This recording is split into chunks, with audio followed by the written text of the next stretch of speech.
സംവിധായകൻ നിസാർ അബ്ദുൽ ഖാദർ അന്തരിച്ചു. കരൾ സംബന്ധമായ രോഗം ബാധിച്ച് ചികിത്സയിലായിരുന്നു.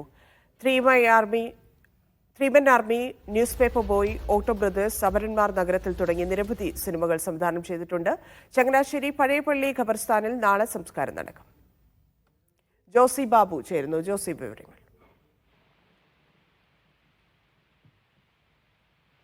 ധന്യ, അല്പം മുമ്പാണ് സംവിധായകൻ നിസാർ അബ്ദുൽ ഖാദർ അന്തരിച്ചത്. കരൾ സംബന്ധവും അതോടൊപ്പം ശ്വാസകോശ സംബന്ധമായ അസുഖങ്ങളെ തുടർന്ന് ചികിത്സയിലായിരുന്നു. 63 വയസ്സുകാരനായിരുന്നു. നിസാർ എന്ന പേരിലായിരുന്നു സിനിമകൾ സംവിധാനം ചെയ്തിരുന്നത്. ചങ്ങനാശ്ശേരി സ്വദേശിയാണ്. സുദിനമാണ് ആദ്യ ചിത്രം. 1994 മുതൽ 2023 വരെ നിരവധി ചലച്ചിത്രങ്ങൾ സംവിധാനം ചെയ്തിട്ടുണ്ട്. 27ഓളം സിനിമകളുടെ സംവിധായകനായിരുന്നു അദ്ദേഹം.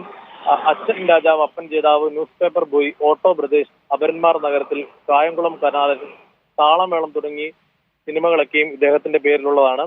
ഖബറടക്കം നാളെ ചങ്ങനാശ്ശേരി പഴയപള്ളി ഖബർസ്ഥാനിൽ നടക്കും. ശരി ജോസി.